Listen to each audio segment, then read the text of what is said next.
Menjadi pendeta atau aktivis gereja ternyata bukan jaminan dikenal oleh Tuhan. Simak peringatan keras ini sebelum semuanya terlambat. Jangan karena kita secara ekstrim mau mengatakan sola gratia hanya oleh anugerah, lalu kita tidak mengajarkan anugerah yang bertanggung jawab. Lalu lahirlah konsep bangunan kekristenan asal percaya Yesus Tuhan dan Juru Selamat masuk surga. Nah ini loh. Saya bukan mengajarkan perbuatan baik bisa menyelamatkan, semua juga oleh karya Kristus di kayu salib. Tapi karya Kristus ini menjadi jalan keluar manusia dikembalikan ke rancangan semula. Dan rancangan semula manusia hidup untuk kemuliaan Allah. Apa? Melakukan kehendak Bapa. Bagaimana setiap individu menemukan apa yang Allah kehendaki untuk dilakukan. Nah dengan demikian setiap individu menjadi tidak serupa dengan dunia. Siapa yang tahu?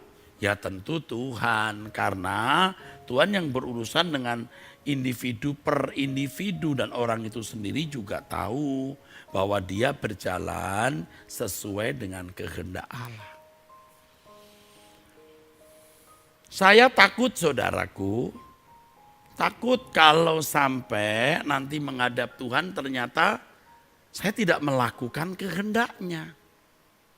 Kehendak Tuhan atas hidup seorang anak manusia bernama Erastus yang menjadi laki-laki atau diciptakan Tuhan sebagai pria dengan DNA seperti ini, dengan latar belakang yang ada. Saya memiliki bagian yang harus saya penuhi. Gitu. Ngeri kalau saya tidak melakukannya. Jadi akhirnya tidak penting menjadi pendeta atau bukan, gembala sidang atau tidak. Tidak penting, yang penting apakah di tempatku, di dalam hidupku aku melakukan kehendaknya. Itu yang penting saudaraku. Nah saudara sekalian, sedikit sekali orang yang benar-benar telah menemukan secara utuh, secara lengkap kehendak Allah dalam hidup secara pribadi masing-masing individu tersebut, saudaraku. Ya, ini saudara, kalau tidak demikian Anda terhilang. Tapi kan konsep orang selama ini, wah, kita orang baik-baik, kita ke gereja baik-baik, kita bukan orang jahat, bukan orang tidak bermoral. Kita orang-orang baik katanya.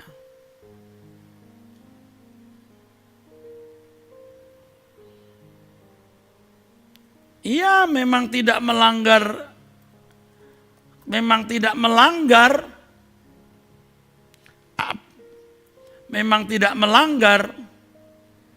apa yang tidak melanggar apa yang ditulis oleh hukum. Tetapi melanggar apa yang Allah kehendaki dalam hidup setiap individu.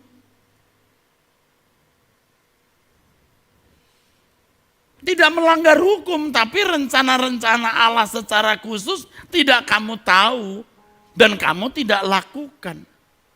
Nah, orang mulai berkata, wah kalau begitu mah sulit banget Pak. Ya dari dulu kan Tuhan sudah bicara, sukar masuk surga itu.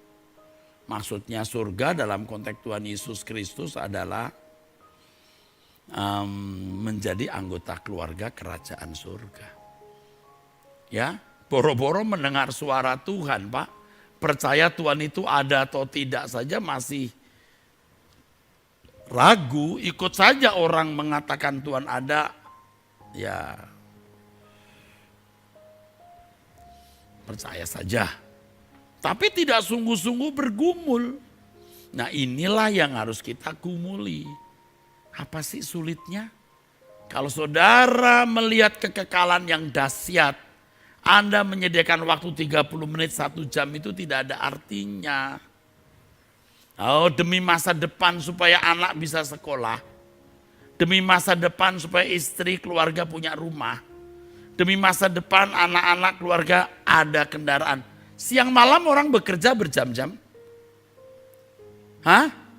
Peras keringat, ya kan? Taruh hidup dan nyawanya. Lah untuk kekekalan kok orang tidak berani bertaruh lebih besar. Itu kan karena tidak menghormati atau tidak menghargai Tuhan.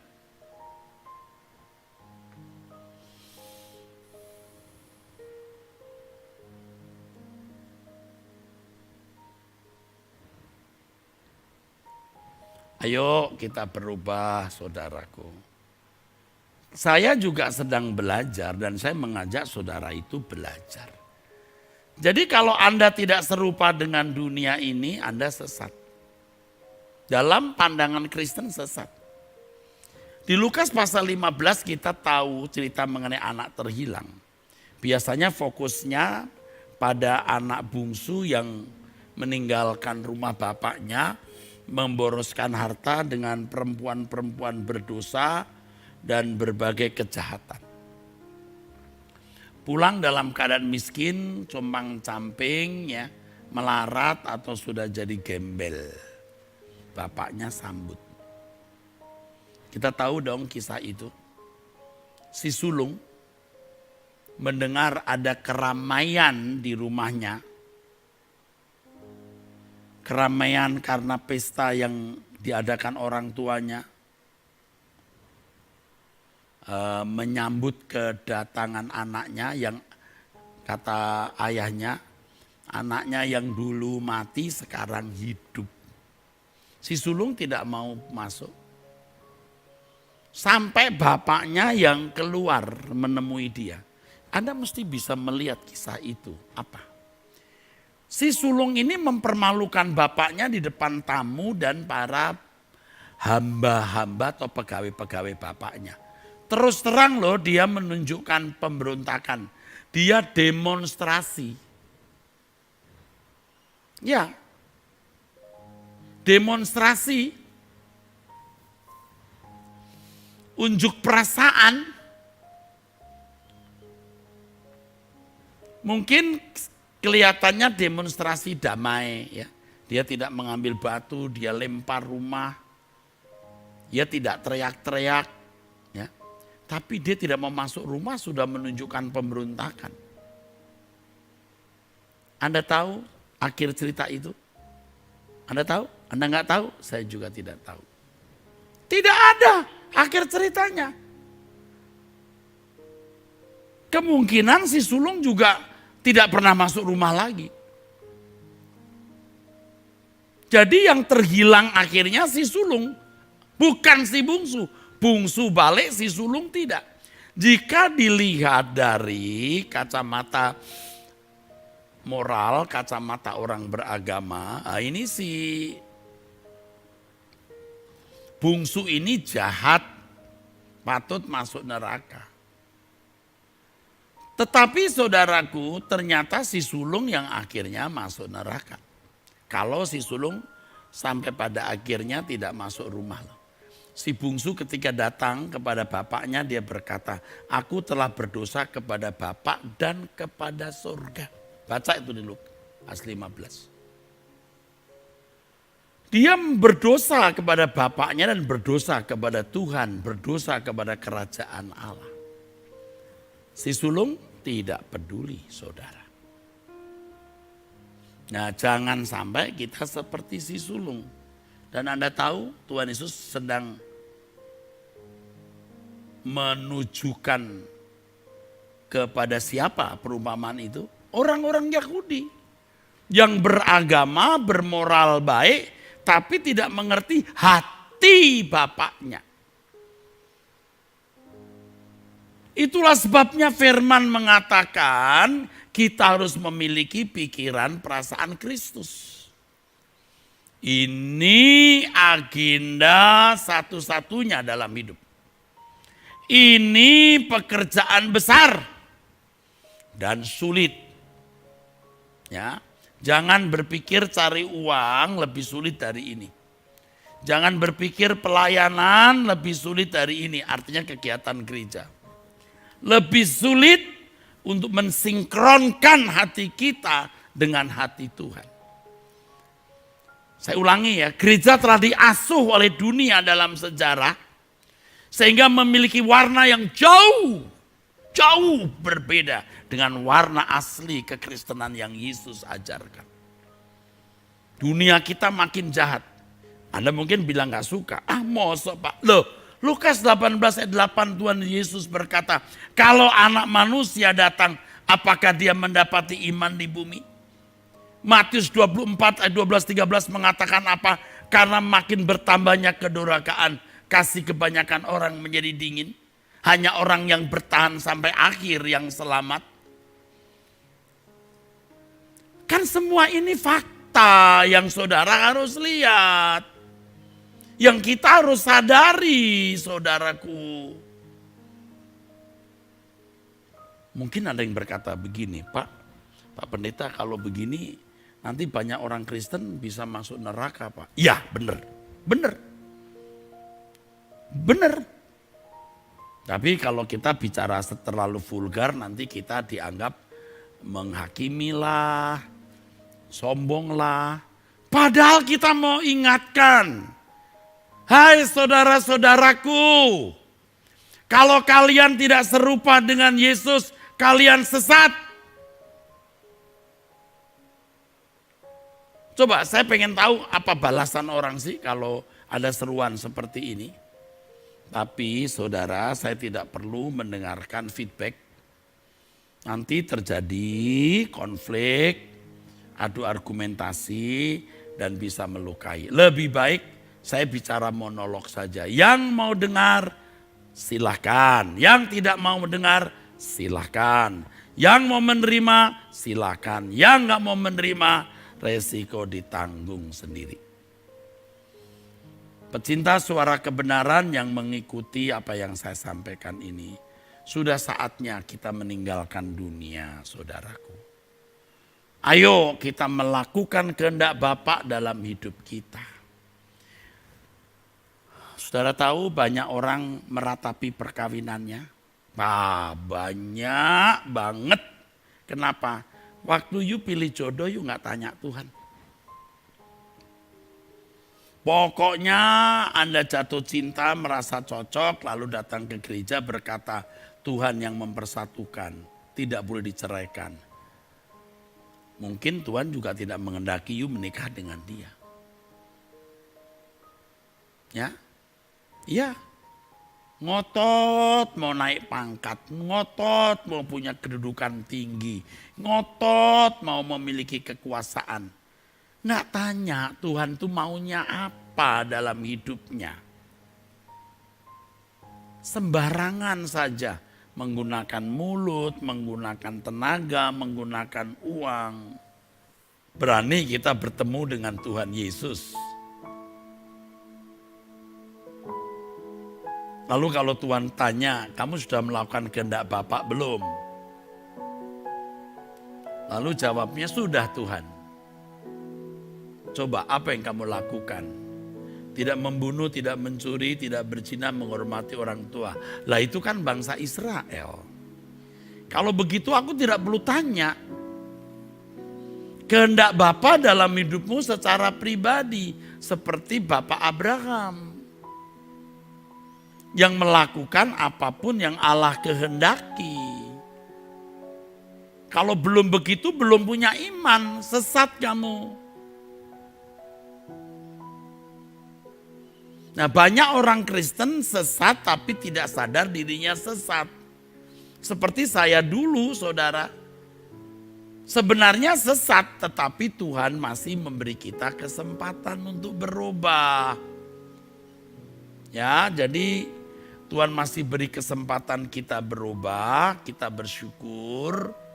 Puji Tuhan. Dengan kesempatan itu saudara-saudaraku, kita mau mengubah diri kita.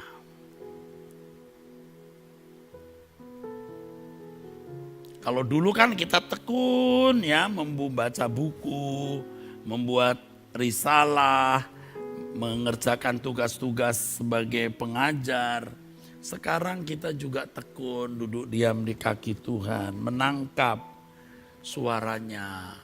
Jadi mengerti apa yang dimaksud dengan mencari wajahnya.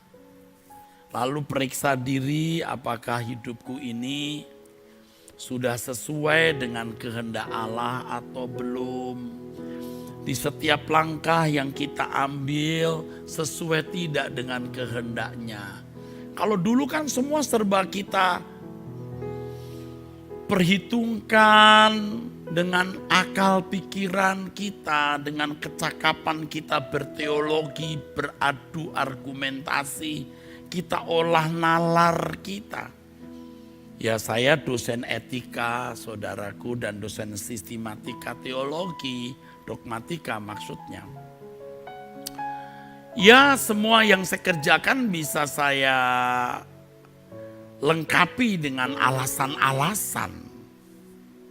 Saya mengajak saudara untuk dengan rendah hati menerima kebenaran ini.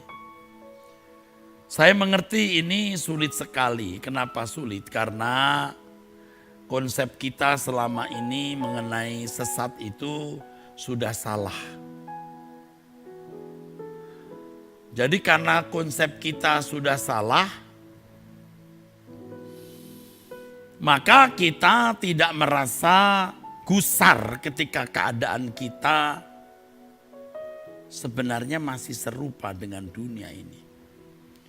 Kita tidak merasa gusar ketika ternyata keadaan kita itu belum melakukan kehendak Bapa.